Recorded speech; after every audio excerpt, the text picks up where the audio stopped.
Okay, at this time, we're gonna call our meeting to order this Monday, December 5th, 2022 on the Warren County Board of Education. We have a lot of special guests here with us tonight. We want to welcome each and every one of you. There's going to be some recognitions here briefly. Also, we want to welcome Miss Savannah Winfrey. She's representing Student Advisory here this month, and we appreciate her being here. At this time, could I get a motion for approval of tonight's agenda? Motion, Mr. Judkins. Do I have a second? No, second. Second, Mr. Cope.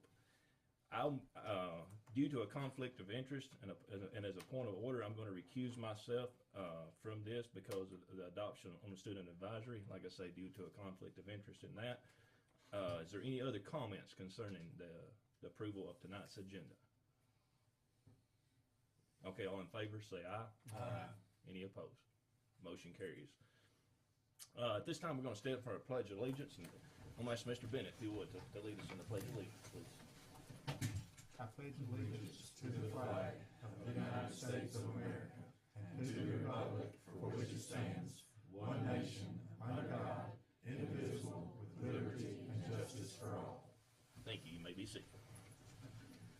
Okay, could I get a motion for approval of consent agenda? I'll move for approval of the consent agenda. Okay, motion, Mr. Zeckman. Do I have a second? I'll second. Second, Mr. Cope. Mr. Chairman, Yes, sir. I'm going to abstain from the consent agenda due to a budget amendment that involves Dr. Bennett Warren Connect. Okay, well, thank you, Mr. Bennett. Any other comments concerning consent agenda? All in favor, say aye. Aye. Any opposed? Motion carries. On the student advisory, at this time, I'll turn it over to Dr. Swallow. All right, thank you. I appreciate our advisory committee members being here. I'm going to echo their chairman's thoughts and welcome Savannah to sit at the table with you tonight. She's already been warned that you might have questions for her, so she'll be ready to go. They let her out of basketball practice to be here, so we're glad about that. So I'll turn it over to you all.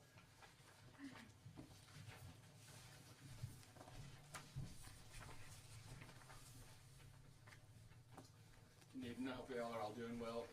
In the student advisory monthly agenda, we provided recent school news and recent events that have occurred, different club drives that have occurred, and just for those for you to view. I'm going to go ahead and start with the student advisory principal meeting. It's on the second to last page. Today, we met today, and we discussed the newest members that are becoming, and once y'all approve them. Within the 9th grade, we have Lauren Sparkman. 10th grade, Hannibal Kula and Bethany Manero, and 11th grade, Jay Stovall. Once these members are approved by the board, they will become new student advisory members beginning in January, and they'll be here with us at these monthly reports. A few weeks ago, a survey was sent out. Those course survey recently taken by the high school students. The results from that will be provided next month. There was a lot of close things together on that, and a lot of things are coming to Warren County High School soon. Warren County High School is also proud to announce the results of the ACT senior retake.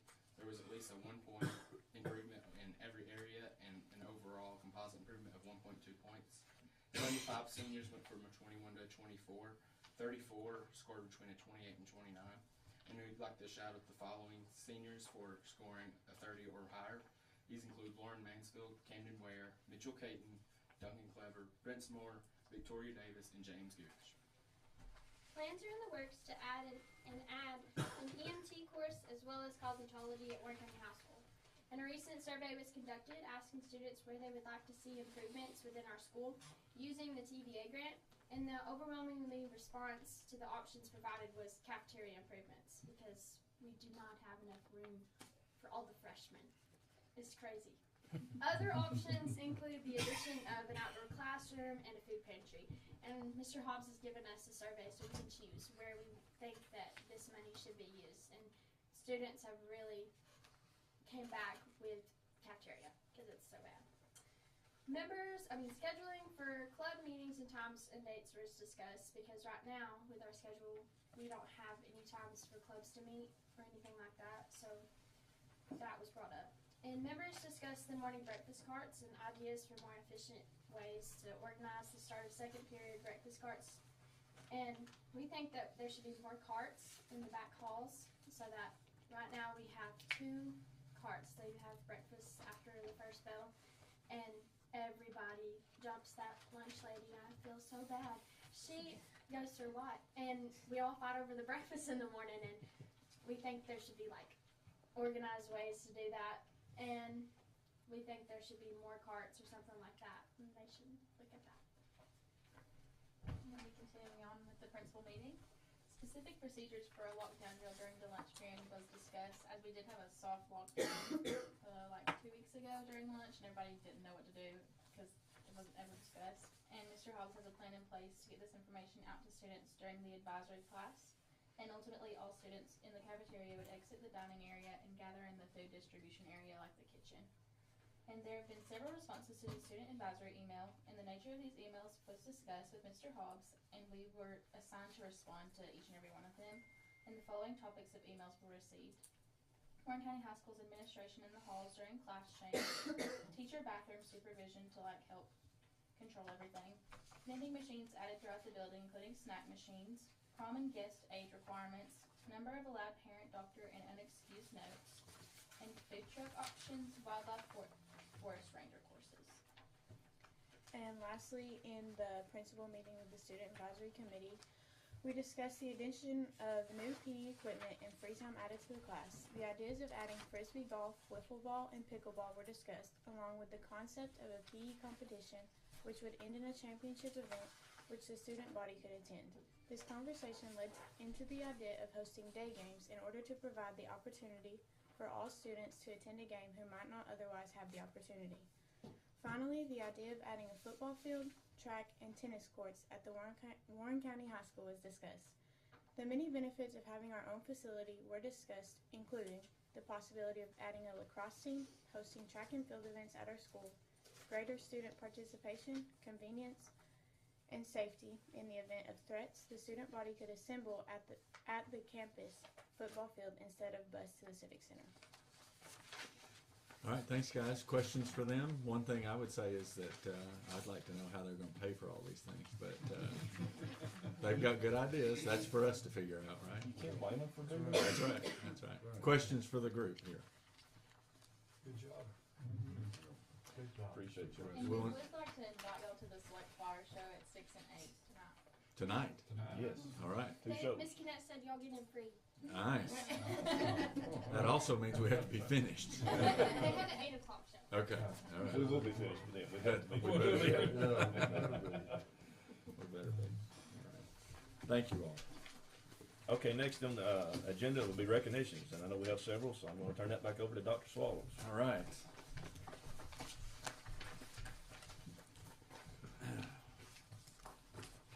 I guess I can come up here. Can you hold that? I sure can. All right, so our November classified employee of the month is Miss Casey Travers. She is a teacher assistant at Hickory Creek, and I'm going to read. She was nominated by Miss Rachel Graves, the principal at Hickory Creek. So I'm going to read what she wrote about her. Miss Casey Travers is a treasured part of the Hickory Creek community. She goes above and beyond to create a better environment for our students and staff alike. She's always willing to do whatever is asked of her to improve our school. Recently, Miss Casey used her good sense and recollection of training to help us diffuse a tense situation at school. Without her calm response, our school day could have been disrupted far worse than it was. We are proud that Miss Casey knew and followed the procedure for emergency events at school, and much like Dwight Schrute, Miss Casey is ready to face the challenges that are foolish enough to face her. Miss Casey is great every day, but we're especially thankful for her quick and calm reactions of the events on October 17th, 2022. If you haven't gotten the pleasure to meet Miss Casey, she is a treat, and she does a great job and is loved by all at Hickory Creek, and we are happy to name her the Classified Employee of the Month for November 2022.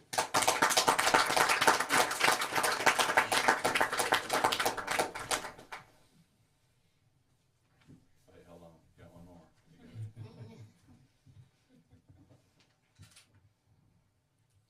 All right, perfect. Congratulations. Thanks. Thank you. She liked it so much she's leaving. All right, so we also, because this is a combined board meeting of November and December, we're naming the December Classified Employee of the Month, and that is Mr. Brad Myers, and we are honored tonight to have Miss Leela Beatty here, who is the one that nominated him. So I'm gonna ask them both to come up here, and I'm thankfully gonna get out of the way and let Miss Leila read to you what she said about Sergeant Myers. So the floor is yours. I'm gonna try not to look at my mom because she'll cry like a baby. So I'm gonna try not to look at her. This is a letter I wrote to Dr. Swallows because I thought he deserved so much. Dear Dr. Swallows, hello, my name is Leila Beatty and I'm a 16-year-old junior at Warren County High School. On September 13th of this year, I was unfortunately involved in a car accident on my way to school. I was impaled by a fence, and sitting there in that car, I knew I wasn't going to live unless I got help. I pulled the fence out of me and made my way to the door of the nearby house. I walked about 10 feet before a lady walked out of the house and called 911. I am told that 45 seconds after the call went out, Officer Brad Myers came to the rescue. He just so happens to be the SRO at the high school. At the time, everything was a blur, so I didn't recognize him. All I knew was the man in the green shirt saved my life. After returning home from the hospital and meeting him, I know he would not want the title of being a lifesaver or hero, but I believe such a kind and generous man deserves such recognition. I'm writing this to you for 2 reasons. One being the fact that this kind soul is one of the reasons I'm here today.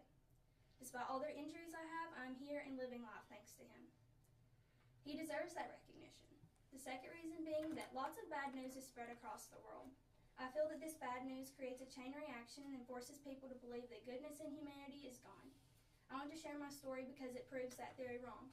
There is good in this world, and Officer Myers is living proof of that. Thank you. So let me just add before we take a picture that we are definitely proud of you. We appreciate you, but we are also very proud of you and appreciate you. I don't know that this is worthy of, he probably deserves a lot more than a certificate, but they also made it on the News Channel 5. So, and Mom did too, and she did a great job on there. She's a little mad because they just showed the part where she was crying the whole We time. got 30 minutes, But and that's the part they showed. can I just say that if it were me, I would have been doing the same thing. So, nevertheless, congratulations. Thank you for all you do. So, come right in here, Leila. You have to get in here. No, you get right there. Leila, no, No, Leila, you're the best part of this. So,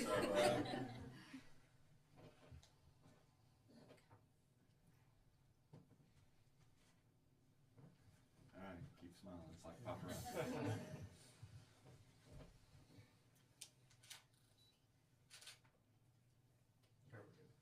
Jarvis, you want one? Okay, perfect. Congratulations. Thank you. All right. They're sneaking out. We're sneaking Go on. out. Go on. That's We fine. got no That's no problem. Got a lot going on. Thank you. Thank you. Good job. Thanks, sir. Oh, wow, there's half the room gone. We honor somebody and we just kick them out. Do we do the disclaimer now that we love our SROs and that they are our partners and not Yes. our employees? There you go. Did I say Okay. employee? Oh, I got you. Okay. Just saying, for the There you record. Should have listened to Robin first, shouldn't I? No, So- that's good. All right, our certified employee of the month for December is Miss Diana Reed, who's an ELA teacher at Warren County Middle School, and so I'm going to read this. James Clark was not here, and so I'd like to nominate WCMS 7th grade ELA teacher Diana Reed for Employee of the Month. Since my coming on board as a new teacher at WCMS, Diana has been so helpful to me. She has a busy schedule just like everyone else, but she always takes time to check on me to ensure everything is going well. She has her own classes to teach, but she will take the time to see if I need any assistance, and she will answer any questions I might have, even if she's busy herself. I've been faced with navigating a realm of new technology, and Diana has been gracious to walk me through Skyward, Google Classroom, Savas, and other programs every time I've needed a hand. This is above and beyond her regular duties. Diana is someone who I believe is worth recognizing for this school system. Honor sincerely, James Clark. Miss Diana Reed is the Employee of the Month for December, so thank you. All right, back to you. Back to me. I'm going to give it back to you and Mr. Northcutt here as soon as you get ready. Sit down.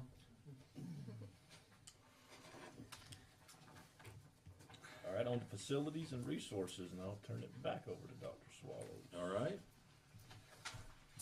So, we are, here it is. So, Alan Hill, just sent his report on some of the things that are happening in our school system. We talked about our testing center, COVID testing center that would be added to this building. We are intending to receive bids, and those would be opened on January 19th. We've not received confirmation yet, but we are working. We are close to that, and hopefully we'll be able to get those out to bid and open those in the first of the year. We, and the Centertown edition, you've seen plans for that as well. We intend to receive bids for that in February. So it's going to be a busy 2 months as far as building projects go. The East Side project work is ongoing. It is nearly complete. Also, I will let you know that I've asked Warren Schools Television to put together a couple short videos outlining the progress in both of those projects, and they've done that, and I will send those to you here in the next few days, just to give you a chance to see what's going on and the work completed. I'll just tell you, I think I've said this before, but I'm very pleased with the way that both of those additions have turned out. If you drive by Eastside, you would never know that there's been something added to the front of the building if you just didn't look for it. They have blended it with the building so well. And so very pleased with that. And the classroom space in the back is just very well done. We're very pleased with that project. WCMS also, the punch list walkthrough is next Monday, December the 12th. And so anytime we get to the punch list walkthrough, that's exciting because that means we're rounding the corner. So many of you have driven by the middle school, and the outside look on that is just is really well done. The retro entrance, as Mr. Zeckman likes to call it. I'm not going to call it the retro entrance, but it is very. It's even as we walked through some of the things at the middle school related to security. That part of that building is going to give us so much more control of visitor access on that campus, and so we're really pleased with that. So looking forward to getting that punch list taken care of. Now understand that building, that part of the building will not open until we get the parking lot completed in front of that, and so that's the next step in that process, and we're working well through that. David, other projects that you've got? The only other thing that I'd like to add is the roofing project that was going on at the middle school. That is pretty much, you might say, complete. We're in the final pay apps and this and that and the other, just trying to get everything lined out. And then the paving project at Eastside has started, but this week the weather has got everything sort of on a dead end at that, but the work at the detention pond has been done, so we're watching it, and hopefully we don't flood that community down there, but we have got a close eye on it. We're watching it, and that's it. All right, any questions from the board on these? Dr. Swallows, on the paving at the middle school, do we have an estimated start date? We do not, because we didn't really know that until substantial completion of the project. It's not going to have to be. It's not going out to bid yet. So a lot of asphalt companies shut their plants down too and start in January. Yeah, so we anticipate it'll be a spring project. That front of that building most likely will not open until next school year. Okay. What about does the paving project include the drive down to the Related Arts building, or whatever we're calling that building? So that would be currently that would be an alternate, and we're going to try to do it in those steps because we have no idea how much money it's going to cost. Our focus is going to be that front parking lot. Potentially, what we would do is make a second alternate, or the first alternate would be the back circle. What I'm now calling the back, which is what used to be the front, the back, and then all the way over to the annex and Warren Connect. That would be the second part of the project. The third part of the project would be down to the Related Arts building, all the way down to Nunley Stadium. So again, if you bid it like that, it gives us the option of knowing, can we do this first part? Do we have enough money to do the second part? Do we have enough money to do the third part? Okay.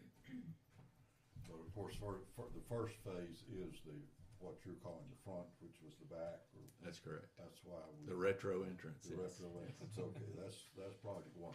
Yeah. On the gymnasium side, isn't that, we're not doing anything with that, are we? Not That's currently. done. No, That's all- it's been fairly that's all recently done. done. That's okay. Yeah. Well, the rest of it is, yes, Yeah. woefully needed. Yes. Can we get any information on the lighting at east side? I know you said that probably a Candy Fork issue, and we're kind of waiting till that paving project's done to kind of look at it, or? Ray and myself are looking into that to see, we're thinking we might be able to put some lights on the building to shine out across that parking lot. Just, things are slow. Of course, I know that you'll take care when you do that, but they'd have to be at an elevation so that if you're Yes. walking toward the building, you're not, Right, those yes, lights are just yes. not right in your eyes. that's a- That creates another kind of safety hazard. Yes. So I don't know, I'm just trying to imagine physically how that would work. It's gonna take a lot more imagination than I've got to figure that out, but you all can do it. I've actually got a meeting scheduled with Ray tomorrow, and we're gonna look at that.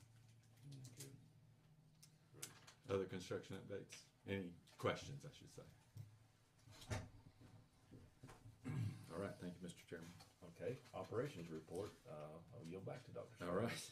So we're glad to have, one of the things that when we sent out some goals for this year, one of the things that was asked was to get some input from our supervisors and directors, and so we are fortunate to have really a combination. There are two separate jobs, but they work really closely together with health services. And so Sonia Walker's here to kind of give us an update of what she does with being our Director of Health Services, and then Shannon Railing, and we'll ask Sonia to go first. So you stand up and. Just for those who do not know me, I am Sonia Walker, and I have Director of Health Services in Alabama School System for 19 years. I am a registered nurse as well, and I think here in Warren County we're very fortunate in our department to have an all RN staff, and we have a full-time nurse in every school, with the exception the high school has 1.5 nurses, so they have a part-time nurse that works Monday through Friday as well, 8 to 1 to assist because of the large population. And if you don't know what the nurses do, the majority of our time is spent in the clinics seeing minor first aid, all the way to managing complex medical conditions and procedures. Last year alone, the nurses, there were 41,692 student visits to the school nurse and 1,093 staff visits to the school nurse. So with that, we had 16 staff emergencies that were taken care of by the nurses, and 113 student emergencies that were taken care of by the nurses. Of course, we still offer COVID testing in schools.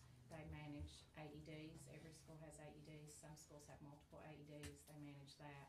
We have auto-injector pens that are in the schools in 2 separate places. They manage those. They do the education for the staff to make sure that they're educated in how to use those. We also take a team of nurses, and we complete health screenings every year, which consist of vision, hearing, high blood pressure, and scoliosis. We're about to wind up for the year. We like to get those done in as December, so that the nurses then can go back through and do second screenings, get the referrals out to parents to let them know if they need follow-up with the doctor. Basically, that's quick in a nutshell. That what I have is Shannon and I work very well together and closely to help students stay in school. Our goal is to return students to school, back to class, and keep them in class learning. If you have any questions, I'm always available if you need anything. Any questions now for Sonia? Well, I don't know, maybe Ms. Railing, we might got both of them, but I guess one of the questions that probably we're all thinking about, in addition to the organic, physical concerns, be our mental health concerns, or emotional concerns.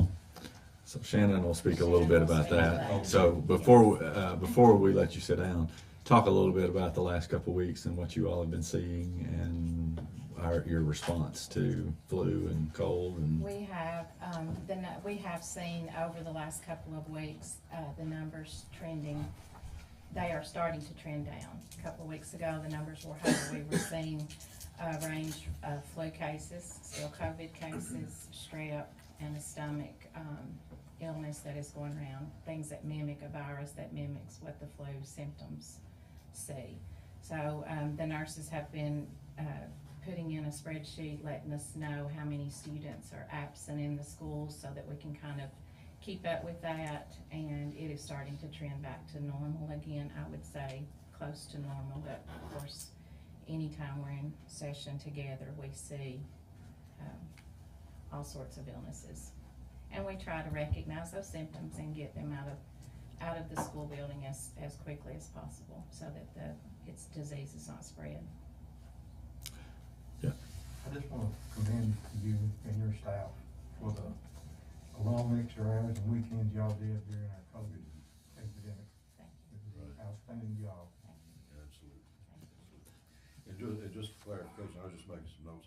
On these annual screenings, you say that includes blood pressure and scoliosis? It does. Scoliosis is now, we do that on 6th grade girls and 8th grade boys.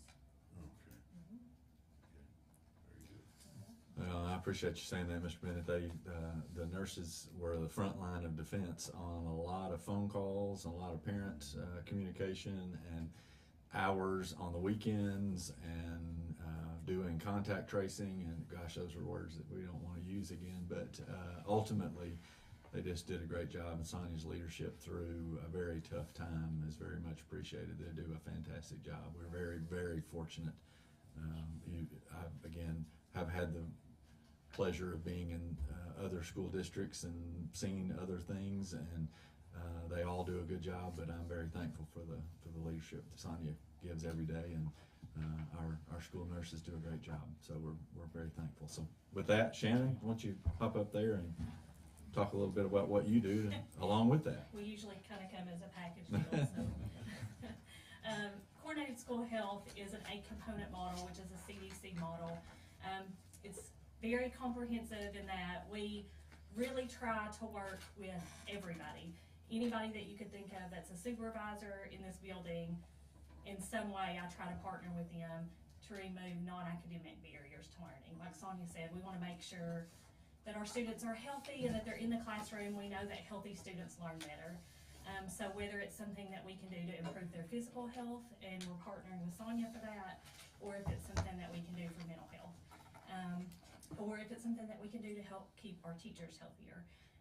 So really anything, every day can be different.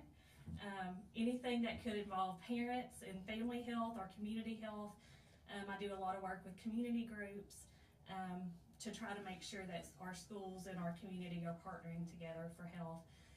In fact, as the students were up here today, I was jotting down, I can't do a tennis court, but I can maybe get some more PE equipment if that's something that they want.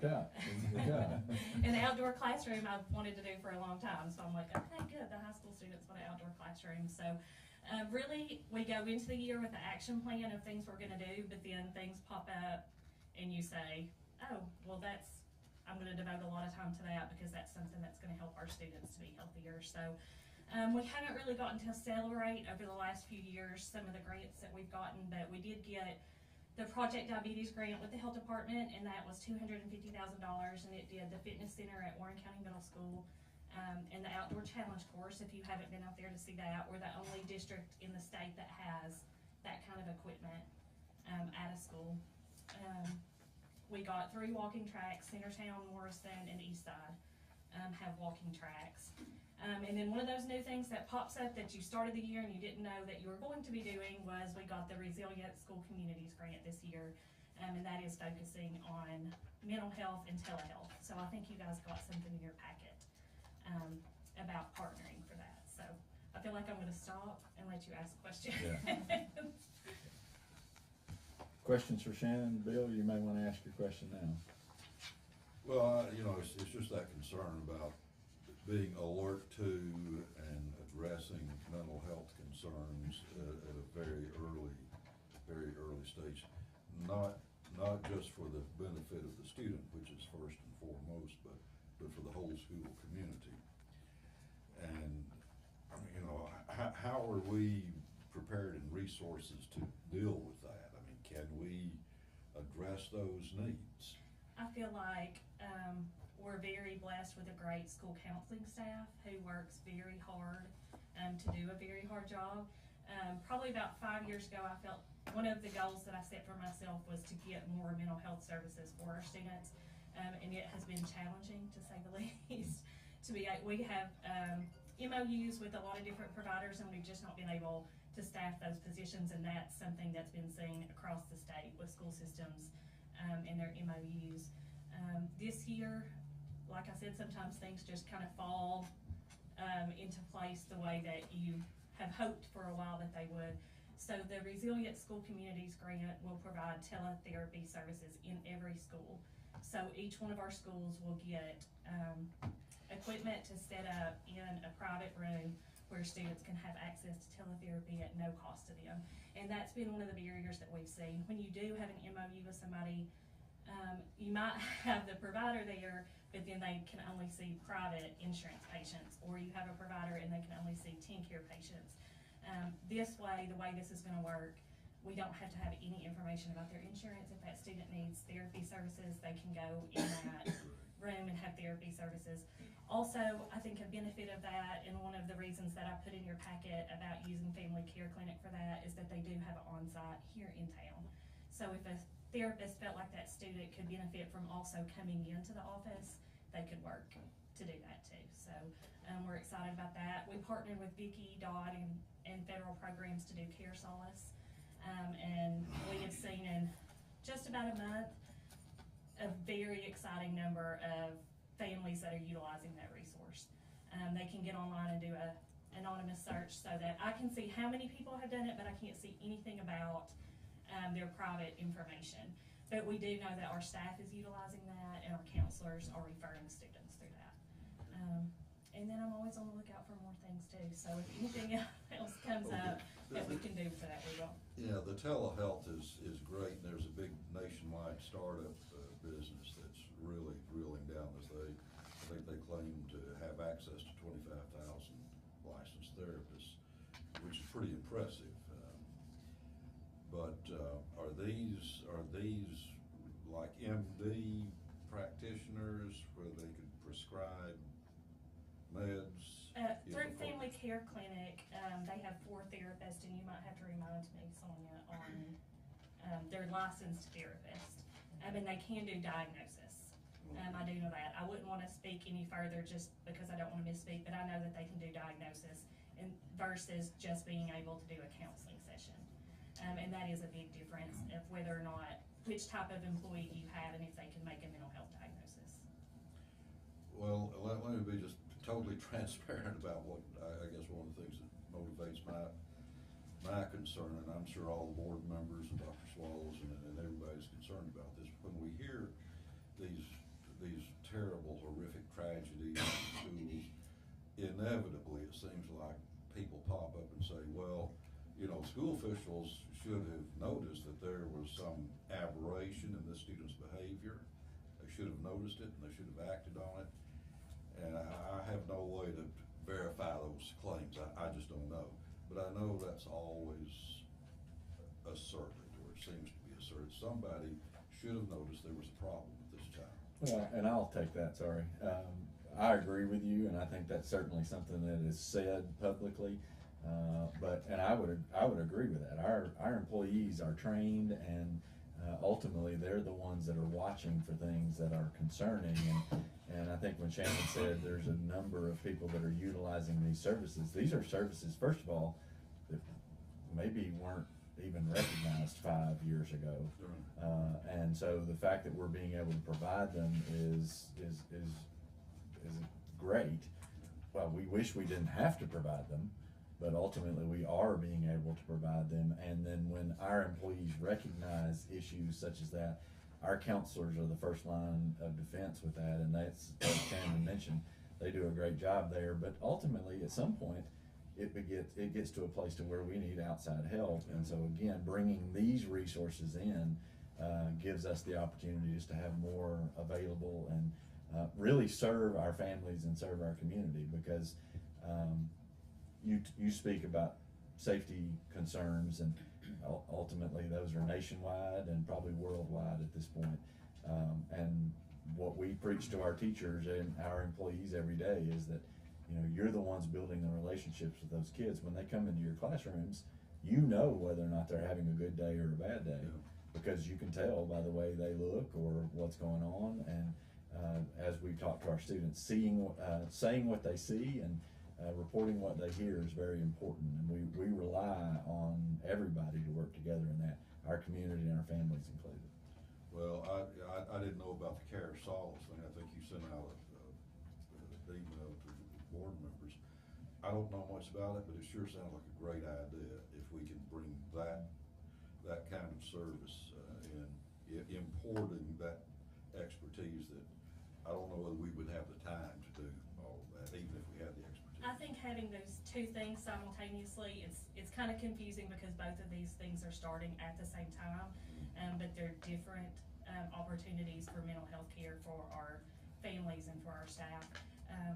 But it's a really exciting time to be able to say that our families have access to these resources that they didn't have before. I don't know if anybody's ever tried to make a therapy appointment, but it's pretty hard, even if you have good insurance, to be able to get in with somebody. So I just looked because I printed it off before I came down. We have 4 appointments already scheduled in less than a month, and 6 pending appointments. And that's the Care Solace program, just helping those families get those appointments made. Yeah. And then they'll follow up with them if they didn't like that therapist, they'll match them with another one. And then adding on top of that, we hope to start the teletherapy at school sometime in January. We're still working on the logistics, but that's going to give a lot of families, they don't have to pick them up and take them out of school. They don't have to try to find somebody that takes their insurance. And they can start in elementary school, because we don't want a kid to get all the way to high school and never have their mental health issues addressed. Yeah. So each school will have that? Yes. That's wonderful. I think all of us share an ardent desire that students and their families are aware these services are available. So if there are issues, we would just hope and pray they're not suffering in silence. Let somebody know. Somebody, your counselor, your teacher, somebody can be trusted to handle this with utmost confidentiality, but guide that student and that family to the services that we provide. Right, and the Care Solace program is available to all staff members and anyone living in their home, and all students and anyone living in their home. That's wonderful. So we're excited about that. And I do want to say before I forget how thankful we are, Sonia and I both, that we're in a district where health is valued. That doesn't happen in every district always, and the reason that a lot of times you hear the state offices brag on Warren County and what we do for our students and for our staff health, and that's because we have a board that's supportive and administration that's supportive. So we thank you all for that. Thank you for saying. We can't come to you with something great and new that nobody's ever done if we're gonna be told, no, let's not try that, and we always get a yes. If it's gonna help students, please do it. So I think I can speak on behalf of the board. We're proud not to only emphasize academics, but mental and physical health. We appreciate everything that y'all do in support of that. Thank you. We love our job and we love doing that. So, and we're always open if you have suggestions or you have an idea. Like I said, the kids tonight, I'm writing down what they're saying because I want to go back and try to figure out things that will help meet those needs. So Sonia and I are both, if one of us can't answer it, the other one can, usually. Or we'll find somebody that can, so reach out to us anytime. Dr. Swallows, you got a great team working on this. Amen. Counselors and nurses. I agree with you 100%. Thankful for them. Thank you, Shannon. All right, second thing in the operations report is the Student Advisory Committee scoring panel results. That was submitted to you all. You heard the Student Advisory Panel. They submitted the names that have been selected out of the nominees. There was a fairly vigorous process for them to go through, and so the advisory committee has submitted those 4 names to be added to the student advisory committee, and so we're asking the board to approve those 4 names. And as you heard the advisory council say, they would begin in January. So, Mr. Chairman, I'll turn it to you for the board's consideration. Okay, do I have a motion to approve these names for student advisory? I will make a motion to approve these names. Yeah. I will second.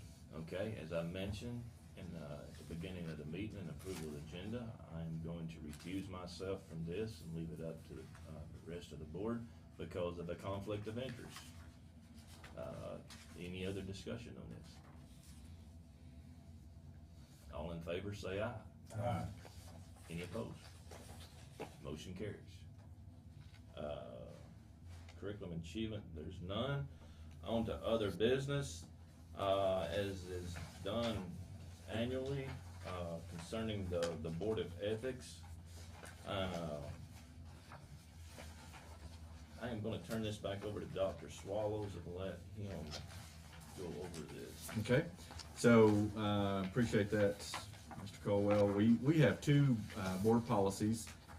1.106 is the Code of Ethics, and then 1.2021 is the Boardsmanship Code of Conduct. Those policies are supposed to be reviewed annually, and because we have a new board that was seated in September, right? September? Yeah, sorry.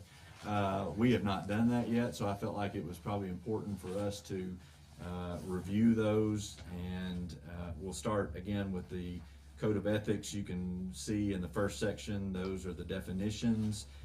I think you all have already displayed tonight in a couple of different instances where in section 2, the disclosure of personal interest in voting matters. We've had 2 board members tonight who've recused themselves related to issues from family members, so that's what section 2 relates to. Disclosure of personal interest in voting matters. Section 3 is disclosure of personal interest in non-voting matters. Section 4 covers the acceptance of gifts and other items of value. Section 5 also talks about ethics complaints and how the board would deal with any complaints that are brought forward related to ethics. There is a committee that can be established to work through, and it's spelled out in quite detail in section 5 what that looks like. So again, the last page of that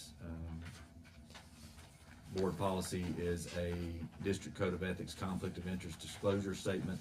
That would be something that the board would work through and need to sign if there was a conflict of interest related to what's going on. But ultimately, you as a board need to adopt this because it needs to be reviewed annually. It's already been adopted, but it has to be reviewed annually.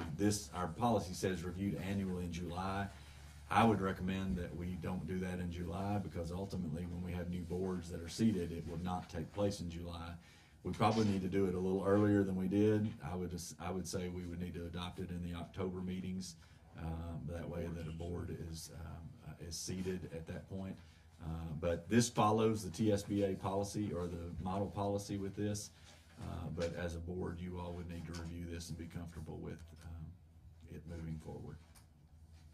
So let's move on and talk about 1.2021 is the Boardmanship Code of Conduct. This is advertised in several different ways, or organized, not advertised. I'm not sure where I got that. Organized in different ways, and ultimately this is just you as a board member saying that your relations to the children, your relations to the community, your relations to the teacher and personnel, your relations with the director of schools, your relations to yourself. There are several I will statements there. For an instance, number 1, I will at all times think in terms of children first, always determining how my actions and decisions will affect the education and training of children. And so this policy again has been adopted. It was adopted in 2021. but it should be reviewed annually. And so again, that is submitted to you all tonight for any discussion. Possible adoption, again, it has already been adopted, but if there was any kind of an amendment that you all would want to make to this policy also follows the TSBA model policy. It is something that I assume Mr. Judkins and Mr. Cope heard probably when they went for new member training. They talked through this. We're actually going. Okay, well, you will hear on Thursday. I've heard it before. That's right, that's right. You will Just a hear, review. you will hear on Thursday as well. So one of the things that I want to do in conjunction with this, and I'll go ahead and talk about this, and then you all can adopt these however you feel like you need to, is when you talk about code of conduct or code of ethics, one of the big things that we've done in our district over the last couple of years is our work with capturing kids' hearts. I assume that you've heard the term social contract.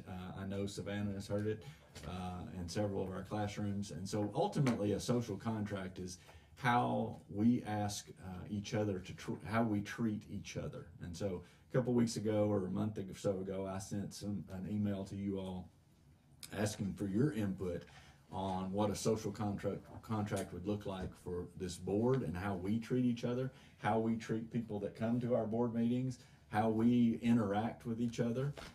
And I appreciate the responses that you all sent back to us. We do this as an administrative team. This social contract just basically says, this is how we're going to treat each other, and we hold ourselves accountable to that. One of the things that I can give you for an example in our principal meetings is that our principals say, if you pull us out of our buildings, it needs to be for an efficient and effective meeting, no waste of our time.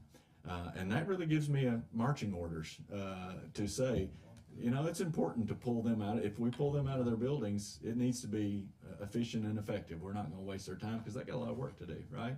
So that's just an example. I would make Savannah give an example, but I didn't ask her to do this before. But students in classrooms are doing the same thing. Teachers are asking the students, how do we want to treat each other? One of the words that always comes up is with respect. And so ultimately, I think that's important. But some of your responses that you gave were to be respected, to be treated fairly, to be valued, to be open to other opinions, to be efficient. And so one of the things that kind of was added was no personal attacks, no put downs. We don't treat each other that way. We don't act in such a way. And the reason I bring this before you is, one, I feel like that if the district is going to do it, if our classrooms are going to do it, I think it's important that we do that with each other. But I think, again, it's also great. Some of the comments that were made, I feel each and every member has something of value to bring to our board because we all have different education levels, different occupations, children of different ages or no children, different life perspectives, and therefore this brings a unique group of people together to achieve our district goals. And I think that's great. I think that's exactly what you all are. You have demonstrated that already. But at the same time, what we ask with these social contracts is that we, for the interest of time, we take some chart paper, we write those things down. So that's what I've done. I've written those down, and I guarantee you somebody could have written them much more neatly than I did. But at the same time, I wrote some of the things that you all put on the social contract. Everybody said respect, and everybody, one person said valued, equal, open to differing opinions. I think that's important for a board. I think we need to be able to have different opinions and to be valued, to speak our minds, and to be able to vote as one person, or have one person vote, and then collectively as a group to be able to do that. I think that's important. Fairly, efficient. I think that falls on how we run our meetings and not to waste your time and to waste the public time. No put downs or personal attacks. So what I would ask you to do is, as a board, ask any questions that you have about this process. But then if you feel like that is a way that we should treat each other, then let's agree on that tonight, and then we hold ourselves accountable for that going forward. And one of the things that we do is, Savannah will know this, is that we ask everybody that agrees to do that to sign our social contract. So at the end of this board meeting, if you feel like that's good to adopt that, we go up there. I've got a marker, had a marker, get a marker, and ask you to go by and sign that if you feel that's appropriate. So, Mr. Chairman, I'll turn that back over to you all to talk about social contract, code of conduct, or boardmanship, however you all want to do that. Mr. Chairman, and I appreciate that discussion. I think that's excellent. I'm confident everybody will sign, but just a small, may seem like a small point, but on the boardsmanship code of conduct, code of ethics, 1.2021, 1.106. In the upper left-hand corner, there's that monitoring protocol. I'm going to move that we change that date to the October meeting, or as soon thereafter as possible, instead of July. That would be my motion. Okay. For both of them? For both policies, right? So just as a point of clarification, you want to move to adopt both of those now, but then to change those to. We don't have to re-adopt Okay. them. Yeah, We're gotcha. just reviewing them. Okay. But Yeah. if we're making a change, we'll need to Do it do annually, that. The annually change. in October. Yeah, it would just be the monitoring protocol when we do it. I'm suggesting October or as soon thereafter as possible. Okay, so you got that in the form of a motion. Right. Okay. Got that, Dina? Yes, I do. Do I have a second? I'll second. Okay, second from Mr. Judkins. Is there any discussion on either one of these? Because we're adopting both of them, or reviewing the adoption of these both together. So, I don't think there's any discussion since, we all know what they are, plus the fact of it is that the TSBA went over and made sure we're That's right. compliant. I appreciate that, Mr. Bennett. And I'm going to echo Dr. Swallows. If we expect everybody else to live up to this, the least that we can do is lead by example. Like I say, that's it shouldn't be any issue at all for us to abide by these. And I'm glad that we have these in place to hold us accountable, just like everybody else in our system is being held accountable. Any other discussion? I have a question. So Yes, ma'am. is the motion to do this on one reading? Yes. Or- it would- so we don't have to do and two waive, readings on yeah, that? and waive Waive the second. Yeah. Okay. Any other discussion?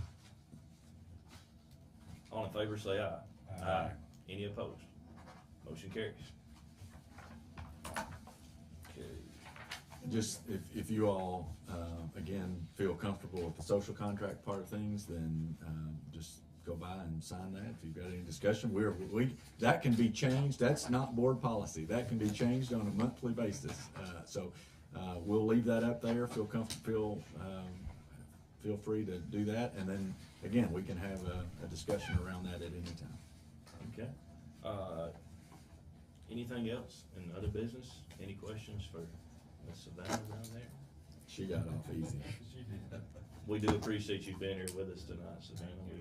She may have questions for us. Yeah, do you have any questions for us?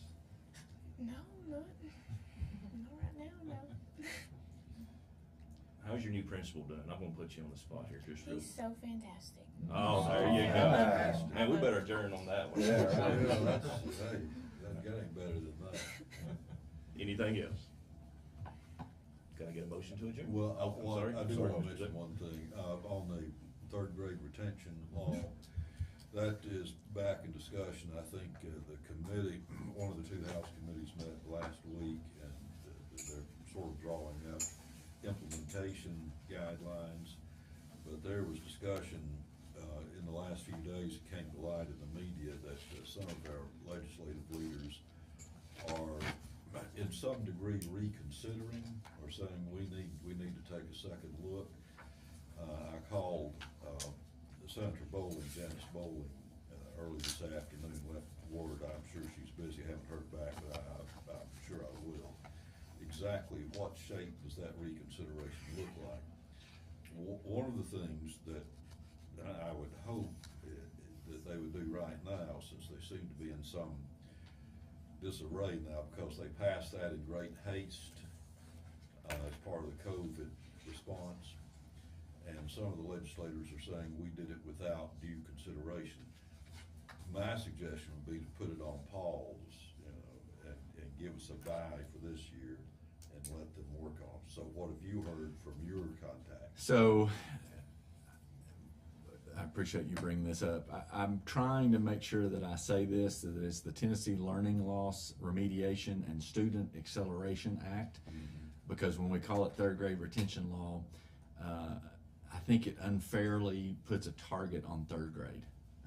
And so And that's the point. That's right. That is exactly the point. And This so didn't start in third we grade.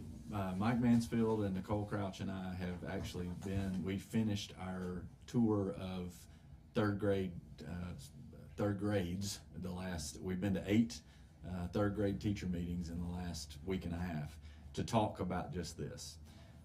And so ultimately we are doing our best to prepare our teachers for what they're going to see in January when we start to communicate with parents about what this law looks like.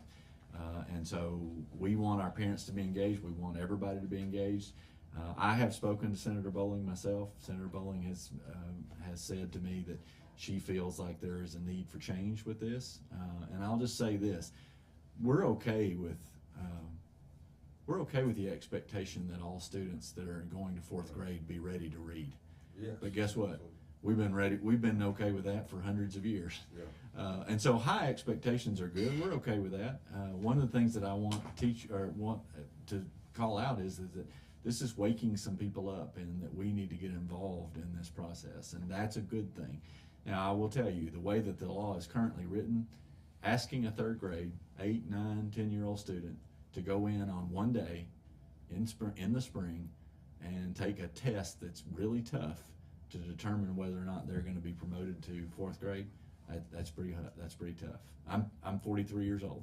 I think I'd be pretty nervous about taking a test like that. And so what we're asking for, or what we're trying to collectively share our concerns with, is just an opportunity to step back and not put all our eggs in that TCAP basket and say, let's take a look at what did they do on the 2nd grade tests.